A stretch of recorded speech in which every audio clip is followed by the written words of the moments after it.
Hey, I want to welcome everybody out to your favorite podcast, Lost in the 80's. I'm Johnny B. And I'm Bretman. And this is the podcast where we talk about all things 80's. You know, but today we're going to make a small exception. Just a small exception. Okay. As you can see before us, first of all, we got the Dukes of Hazzard right here. That's right. So guess what we're talking about today, kids? The Dukes of We're Hazzard. talking about the Dukes of Hazzard. What's the small exception? Well, the first season actually began in 1979, January 26th, 1979. And so we got 1 year outside the 80's. We got a... Yeah, but the Dukes of Hazzard were always considered a great 80's. Well, yeah, you go 80 to 85. Yeah. Obviously, most of it was the large majority of it. But for those hardcore guys out there that would rip us for saying, oh, started in the 70s. Started in the 70s, but it was a great 80's TV show. That's right. I definitely remember. Before we get into the topic, I just wanted to point out, hey, guess what? This is what I ordered. This is my new my outfit for this one. I'm trying to show it so that my microphone, TNC. my spit guard doesn't. But yeah, I had to special order this shirt. This is an official TNC surf shirt. And I've got on the official Vans Off the Wall painter's cap. Awesome. So, yeah, I was pretty stoked when I got this stuff in. You know, I feel like an old 80s wrestler from WCW days called Superstar Jimmy Garvin with this wig, beard, the funky glasses. And, well, of course, I'm wearing my Jack Burton Big Trouble in Little China tank top. Awesome. You know, another 80s greatness that we'll have to talk about later down the road. Last thing I want to point out is we're trying some new stuff here on the set, so hang in there with us. Hopefully it looks good. I can't do it. I was going to show off my Eddie Van Halen shoes, but there's not enough room for me. We'll get to that eventually. You'll see them. I promise, guys. We'll show them on one of these. So, anyways, let's get to the topic at hand. Yeehaw! Yeehaw! That's right, baby. So which one am I? Am I Luke or am I Bo? Well, I was always partial to Luke myself because he was kind of the brains of the operation. Yeah, but kind of similar to this thing. Luke was a little bit.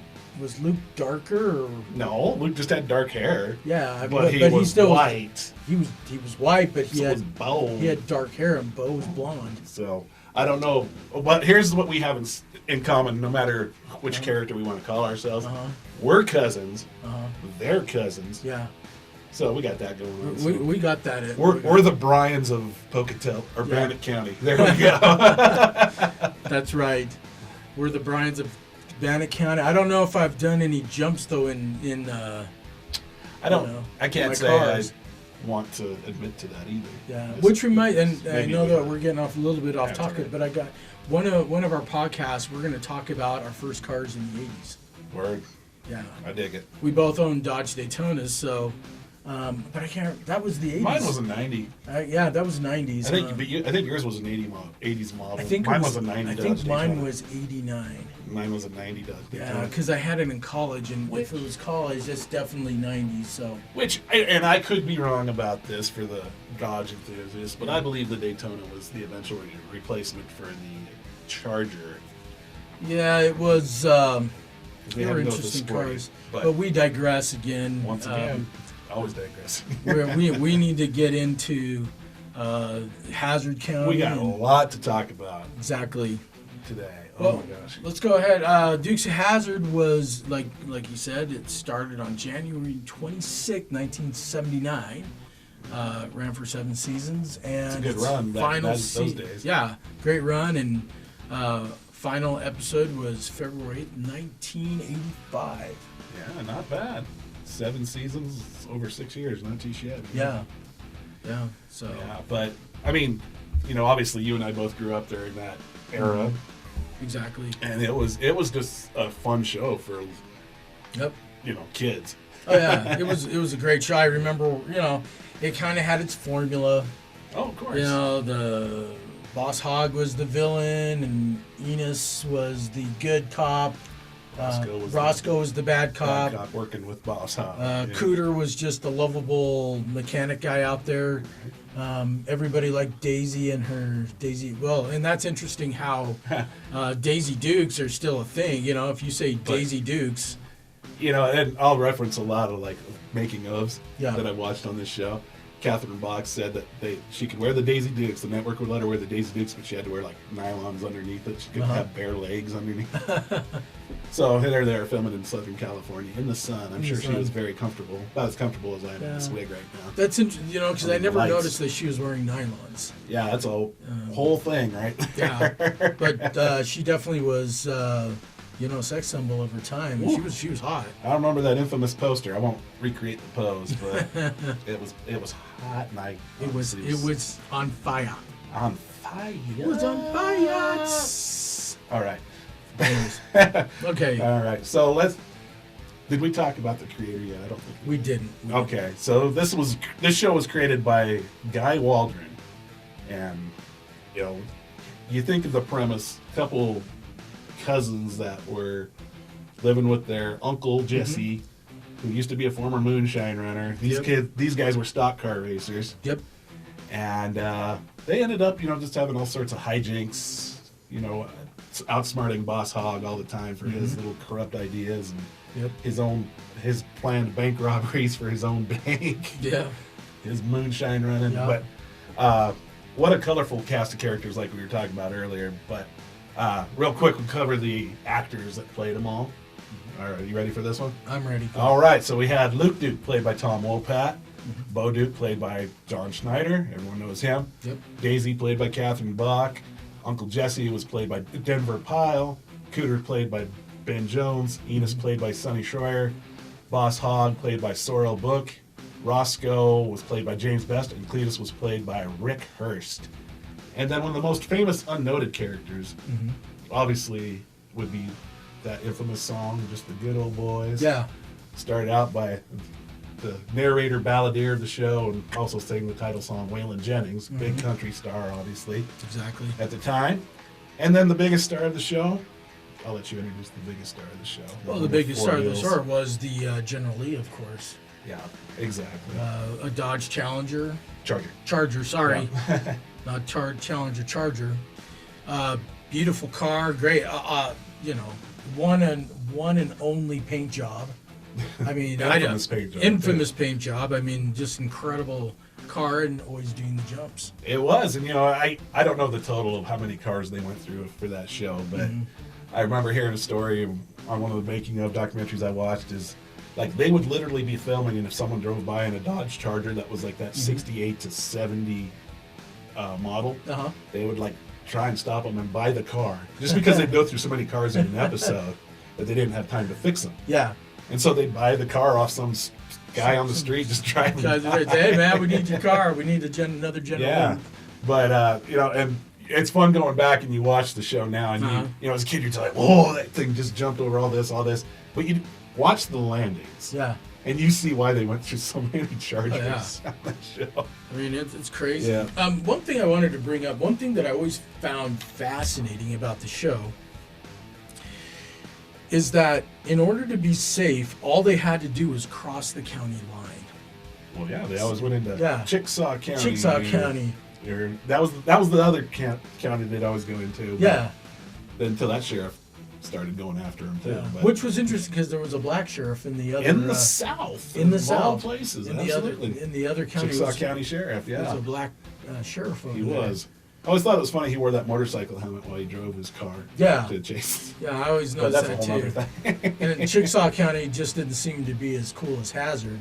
Well, I mean, the name itself says it, Hazzard. You know, they threw an extra Z in the county name for the show to make it sound more cool. But would that? Hazzard County. The question I always had was, would that work today? So let's say that you're here. We're here in Bannock County, and let's say that I did something and a county sheriff was chasing me.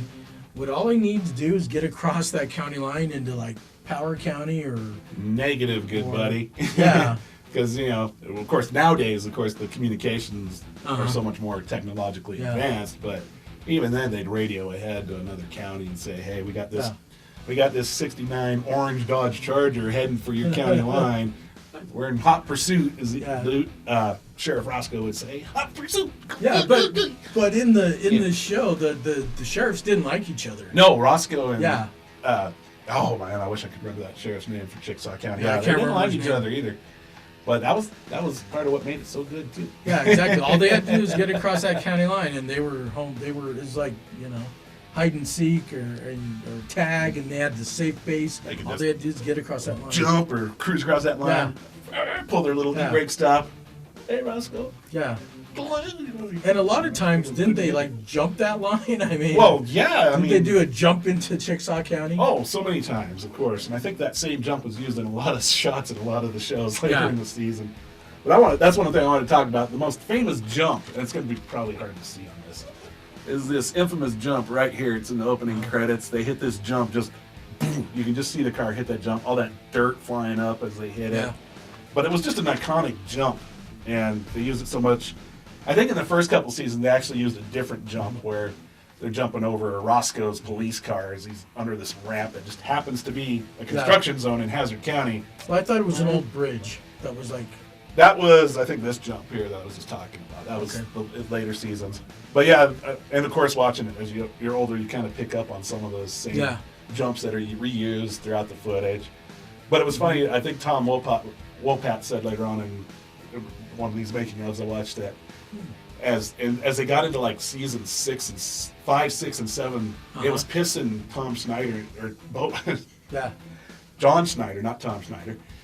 And Tom Wopat off because even though they weren't the ones doing the jumps in the cars, they started regressing to using models for the jumps. Yeah, and you can see that in the effects, and it's just like it's like horrible. Ugh, yeah, this little model conveniently goes through this pipe that's on this crane, and comes out the other side like, oh yeah, that was awful. Like that was horrible. Mm-hmm. But we talk about the highlight of the show. I mean, as it goes on, there was, like I said, there was some digression there, but at the same time, Tom Wopat and John Schneider become these big stars. Yeah. Heartthrobs. I know my sister was crushing on the both of them pretty hardcore back in the day. Oh, yeah. But they're big stars, so when the show comes up for renewal and contracts are coming up for renewal before season 5. What always happens? We want more money, right? We want more money. And I'm not blaming Tom Wopat and John Schneider at all for wanting it. It's just they're entitled to it. They're stars of a successful show. So the network or studio isn't willing to give the money to them. So what do? At least they were gracious enough to film the episode where they left and introduced, bring in the look-alike cousins, Coy and Vance. Played by Byron Cherry and Christopher Meyer. And I've got to say, I to this day remember that episode. I remember watching it as a kid, and even as a kid, I was like, what the hell is this? How depressed were you watching that episode? I wasn't really depressed. I was pissed. I was just confused. I was pissed off. Because it was one of these episodes where I remember Boss Hogg and talking to Roscoe, and him just like going, oh no, it's the cousins, and these two are even worse than the last two. I.e. the network and studio trying to say that these guys are going to be it now. And it was just a train wreck. I remember that. And even those actors, Byron Cherry and Christopher Merrill, they say we knew we were in trouble from the first episode. It was a total train wreck. Yes. It was, but this is the power of the fan base. We've seen that in recent years with movie studios and stuff. Yeah, exactly. The fan base. So throughout in the exact same season that the original stars left, they passed it on to Coy and Vance. In the same season, not even, I think, just barely halfway through. Well, who comes back from the NASCAR circuit? That's right. That's right. Bo and Luke come back. They come back, and Coy and Vance are gone. Power to the fans, right there, guys. Power to the fans. Yeah, and I was so happy as a kid. It was like they brought back Bo and Luke. Yep. Life is good again. Yep. They just came right back like nothing ever happened. Nothing ever happened. That's what I remember is like nothing ever happened. They're just back now. And they're off their hiatus. That's the great thing. So after seasons 5 through 7, there's not even a reference to Coy and Vance. Yeah. Like even in I can't remember when they did like the reunion movies. I think they were like the mid 90s, maybe early 2000s they did one. But not one reference, not appearance mention by Coy Vance at all. Not whatsoever. A picture on the the counter. Yeah, they're at Jesse's house. You think he'd have a picture of Coy Vance of some sort. I mean, they were there for for quite a while. Hollywood's magic when it comes to telling a storyline that you want to get rid of. You just erase it and say it never happened. Well, maybe they should do that. Maybe they should go back and revisit. Maybe they should have a crossover where Coy and Vance just happen to show up. Maybe you know. And, with all due respect to these guys, now they all be at the old folks' home. Yeah, but I think there'd still be some interest for it. You know? Oh, I'd watch it. I've watched watch every Dukes of Hazzard return movie they made. I think they made like 3 of them. I mean, that would be great. I mean, you know, hey man, geriatric Dukes of Hazzard. Unfortunately, a lot of the original stars have passed. Well, we wouldn't have Boss Hogg, we wouldn't have Roscoe, wouldn't have Uncle Jesse. They're all gone. Cooter's looking a little worse for wear now, so is Enos. Yep. You know, I mean, they're all old, but it could be kind of funny. At least they should do like a Good Morning America reunion. Yeah, they don't have just have a get together on Good Morning America or something like that. It'd be great. But I think they do like over in Nashville. Ben Jones, Cooter, he has a place called Cooter's Place, which is like a Dukes of Hazzard museum, basically. He's got a bunch of General Lee's, Daisy's Jeep, her Roadrunner, Uncle Jesse's truck, his tow truck. You know, he's got like memorabilia from the show and all that kind of thing. So I think that's where they should do it too. Nice. Where the heart of it is. But yeah, oh my gosh. There's so much to cover in this. We don't want to make it go super long, but I did want to mention the one of the things that kind of made me sad is when they made that absolutely horrible movie. Johnny Knoxville and Sean William Scott. Yeah, it was Jessica Can't Act Simpson. Yeah, it was horrible.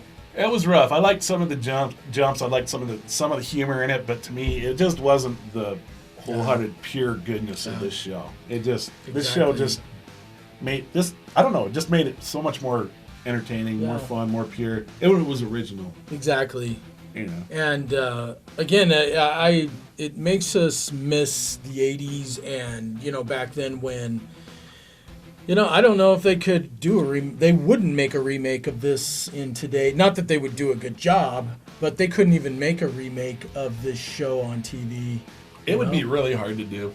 You know, I don't know how you could bring it. I mean, because some of these characters are just so iconic by the actors that played them. Yeah. You can't get, and that's one thing I didn't like about that movie. Yeah, is Boss Hogg. I even know Burt Reynolds was a great actor too. Yeah, he wasn't a fat bald guy that ate all the time. Yeah. He was this slim guy in a white suit, and Roscoe kind of looked like this military general, kind of a badass. And I was like, oh man. And of course, Bo and Luke, they weren't even wearing like the yellow and blue that Bo always wore, that tan yellow, and Luke was always wearing blue. It's almost like they couldn't, you know, because even though this is a 100% entertainment, this show was for fun. It was for, you know, it was hokey. It was corny even in certain episodes and parts. But I don't think that they could redo this subject material in a serious, entertaining way today. Well, it has to be a joke. You couldn't, because the big controversy would be that Confederate flag on top of the General Lee, and the car being called the General Lee. Exactly. You know, and today's society wouldn't allow it. You know, the one thing I will say, not that, you know, I never, you know, me being, you know, Hispanic, growing up in the 80s, I never made that connection as a child. Ever. I didn't care about that. Yeah. You know, obviously I'm not Hispanic, but I saw the Confederate flag and Bo and Luke and all those characters. I just saw them as people in the South that, you know, that they were good-hearted people, and the Confederate flag, they never explained. There was nothing racial. But it was called the General Lee, obviously after you know, I saw it as just Southern pride. Yeah, exactly. And, you know, today's world's different, and so you couldn't even call the car General Lee without some kind of uprising, unfortunately. Exactly, you know? And that's really sad because you know, we're not from the South. We're here in the West, and I never, as a child growing up watching the Dukes of Hazzard, I got nothing but joy out of it. Absolutely. And I think that's something that we need to learn in today's society. Not that we're going to learn it, but hey, the Dukes of Hazzard. It made our childhoods better. It did, but before we close, we got to talk about something big about this show that we completely didn't over. Okay, what was it? All the cameos that were on the show from the famous country artists that would show up. Yeah. You know, obviously Waylon Jennings, who we talked about, but you had Mel Tillis, Loretta Lynn. I think they had Mickey Gillian. And you know, there were obviously others, but those are the ones that just stand out to me. It's like big country stars for that time. That was when Hee Haw was big. Yeah. And they were always performing on that. So they come over to this show when they had one of Boss Hogg's favorite speed traps. Yes, exactly. Where they trapped their tour bus, and their penance was they had to play a show at the Boar's Nest. Yeah. That's the one thing I do remember is that they'd always have not in all the episodes, obviously, but they would sometimes have, hey, we've got this big country act that Boss Hogg stopped, and unless they played at the Boar's Nest, they were gonna like throw them all in jail. Exactly. Yep. And then they were always like pissed off. They'd do it, but at the end they'd like hurl an insult at Roscoe. Or half the Boss time Hogg. they ended up on an adventure with the Duke boys anyway. That too. So, I mean, I love that. Wonderful show, and are we missing anything? We could probably cover a lot. In all honesty, if we really wanted to break this down, we could do specific episodes. But like you said, this was such a great show, such a great part of my childhood. It was one of my favorite shows growing up, and like we've been saying, it was just this pure, good-hearted show that had action, it had comedy, and morals, family values, morals. Yes. And I mean, that's really what 80's was about. Was fun and having morals. Believe it or not, that's what it was all about, man. And that's kind of what our hopefully what. Not that we get into anything too deeply, but hopefully here on the 80's, we're about family, we're about fun, and we're about, just... We want to bring that back, that element, which is why we call our show Lost in the 80's. Yeah, the greatest decade ever, because... It's a happy time for us. We didn't worry about things too much back then, and we didn't worry about, you know what? Yeah, sometimes things were said, sometimes, whatever, but, that's something that we all have to deal with, right? Absolutely. And even though the 80's was this incredible, we weren't sheltered. And, and we'll talk about more about this on other episodes about, what the message of the 80's was and how we grew up in the 80's. So, but like I said, I don't want to get into that too much tonight. We're talking about the Dukes of Hazzard. What an incredible show it was, and too bad that shows like this just don't exist anymore. No, they don't. But we've got that. We've got this in our hearts and our minds. That we do. We've got them on DVD, so we can watch them anytime, of course, too. Take us back. So, anyways, hey, thanks for joining us tonight. And I think we opened the show with a big yeehaw. I think we got to close it with a big Dukes yeehaw, too. Okay. Absolutely. That sounds good. So, hey, before we give our big yeehaw, I do want to remind everybody, if you like the show, we'll obviously be hitting different topics, but hit a like and subscribe, and definitely share the show. It says share. We started the Facebook page, and we'll probably be starting Twitter, and we'll be starting some of the other pages. Instagram. So go ahead and share it. And help us get more subscribers. So share your love of the 80's with your families and loved ones. Exactly. We like to. So anyways, have a good night, and yeah!